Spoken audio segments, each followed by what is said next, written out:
Let's talk about representation, because that really seems to be a very important Oh, yes. kind of gathering point. Yes, yes. Were you in on the I genesis was, of it? yes, I was one of the people on the founding board. And, you know what people on the outside don't really understand about these things, then representations, after a while, sort of became something. It stood for something. It represented something. Exactly, it represented something. And so when it first started, we didn't know that it was going to represent something. I mean, I suppose maybe Steve Greenblatt and Svetlana Alpers had some notion that it was going to. I'm not even sure that that's true. When it started, it was Steve and Svetlana, is my understanding, sort of talking to various people and saying, well, who should we get together? And wouldn't it be great to have a journal that would sort of emphasize these kinds of things across fields that we're all sort of interested in? And I was lucky enough to be asked to be part of that group. But there wasn't a lot of organized thought, was my feeling, about, well, who was going to be on the board and who wasn't. And it turned out to be, we were young. I mean, So this was the younger group. representations started in, what year did it start in? Was it 82 81? or 80, something around early 80s. Yeah. Yeah, well, in 82, I was 37. And, that was, people were sort of around 40. We weren't the age we are now. And no one, I hadn't published my second book yet. I was about to. We were at the beginning of something. But did you know what you were at the beginning of? Why did this group get together? Well, I think there was a sense that there were people in different fields who were interested in similar issues that had to do with, being interested in theory, but not necessarily one. It could be psychoanalysis, it could be post-structuralism, it could be Foucault, or it could be Derrida, or it could be both, or it could be theory. That all of us were interested in theory in our fields, not just doing our field. So, as it impacts on feminism in history, or psychoanalysis in history, in literature, in political science, that we didn't necessarily all gravitate to the same theoretical positions, but we all believed that you could get something by reading things that weren't in your field, but that were in this sort of theoretical domain that was becoming important in anthropology and literature and all these various. So we had a similar interest in that sense, but there was no theoretical unification. There was no one theoretical position. We became associated, partly because of Steve and also because of Kathy, and partly because of the historians, with a kind of more historicist understanding of theory, not straightforward post-structuralism, but a more historicist understanding. That's also true of Svetlana. So we were all gravitating in that direction, but we didn't know that we were gravitating in that direction. And I didn't even know what Kathy Gallagher was working on then. Did you know her socially? I mean, just Yes, of course. her. I knew her socially because she was married to Marty.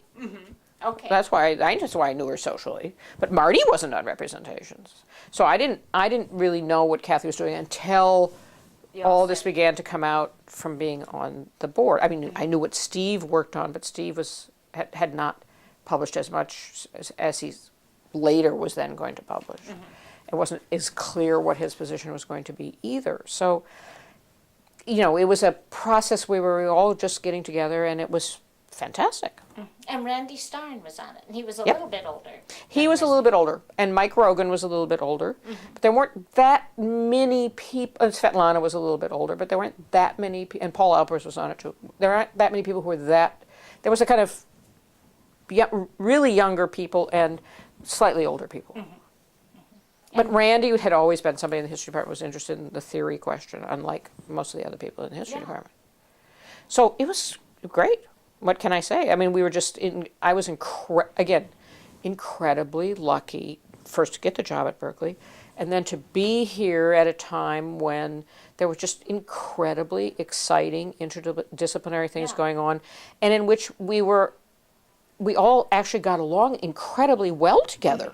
Did it become a social group as well? Well, these were people that, first of all, it got to be a group. Steve was extremely close to Tom. Tom was extremely close to Steve and to Kathy. and Kathy was extremely close to Mike Rogan. I mean, so that, there were these kind of, there were these personal relationships, and I was very good friends with Randy, and so was Tom. But, we were very good friends with Reggie, and he wasn't on Representations, and we were very good friends with Susanna, and she wasn't on Representations, but we did all have, I played tennis with Paul Alpers and Walter Michaels, who were both on the board, and Howard Block, who was also on the board. We all played tennis together. So there was a certain amount of socializing, not necessarily everybody in the same group, but sort of overlapping social circles. Very interesting. Oh, it wasn't just interesting. It was so much fun. Because again, who knew? I mean, we didn't know that, I was going to go to Penn, and Steve was going to end up at Harvard, and Walter and Francis were going to go to Hopkins and then to somewhere. I mean, no one knew that was going to happen. We just had this, Howard ended up at Yale. I mean, we were at this moment together. Mm-hmm. Or that the interest in theory and interdisciplination, I was going to say, disciplinarity or whatever, was going to become so much a bigger thing. Right. Did you have that sense? No, see, it partly became a bigger thing because of things like representation. Yeah. And also because, Steve's work and Kathy's work and Mike Rogan's work and Tom's work and my work, frankly, and Walter's work and Francis's work ended up having a big influence. Mm-hmm. When I published my second book, which was when I was already on Representations, it was a kind of representation style interpretation of the French Revolution. Mm-hmm.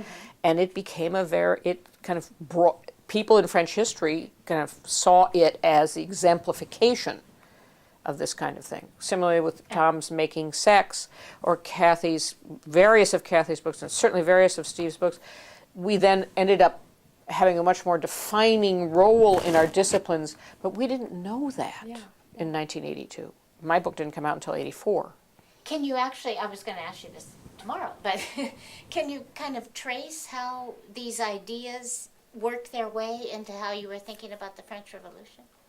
Or was it? Yeah, and so already I was obviously thinking in these terms already about the French Revolution, because the book came out in 84. I obviously didn't write it in 83. I obviously wrote it between 79 and when I published my first book in 78, and between then and 84, I was obviously moving in this direction, in part under the influence of being at Berkeley, in which my already existing interest in philosophy and theory was being encouraged by the people I knew with similar interests like Tom, and that got even more solidified by being in Representations, where that was the lingua franca was our common interest in theory. I'd been interested in it since I was a graduate student doing my dissertation, because I worked on the French Revolution, which is already a sort of hot Marxist topic, but when I was in France doing my dissertation, I went to Foucault's inaugural lecture at the Collège de France. So I knew that, Foucault was already a big deal when I was a graduate student in the late 60s. I had begun reading him. Was he a big deal over here? Or He was certainly beginning to be a big deal. Yes, absolutely. That's why I went to his lecture. But so I was following his lectures at the Collège de France. I was in France at at the beginning of the true high-powered influence of French theory. All these people, after all, are French. Yeah, Barthes, Lacan. So I was reading Lacan and Barthes and Derrida and Foucault and Kristeva and whomever, while I was also doing my research. I was always doing kind of both those things. Yeah. That's So the French it's only natural that a French historian would bring this into history. Well, yeah, okay, so one would think it was only natural, except that, truth be told, I was one of the few French historians who was interested. The other person of my generation who was really interested was Joan Scott, from a especially feminist point of view. So yes, it gave me an access to it, but frankly, none of the other historians of the French Revolution had the slightest bit of interest in these questions. But to me, it seemed natural, and I'm sure that was one of the reasons why I got the Berkeley job, was that I was interested in these sort of broader questions. Yeah. And yet, I'm just thinking of somebody like Jean Brecker. Yeah. Who expressed in his oral history. He doesn't care anything about theory. I know. And I don't think he's the only one. No. So that older group of incredibly distinguished historians tended to be utterly and totally indifferent to theory. Utterly and totally. So the distinctiveness of our generation, in part, not of everybody, obviously, in the department, but certainly this is also true for Tom, the distinctiveness is, Steve Greenblatt, Kathy Gallagher, Tom, me, Randy from the older generation. These were things we were interested in. And the great thing about Berkeley was that there were enough of us to constitute a critical mass.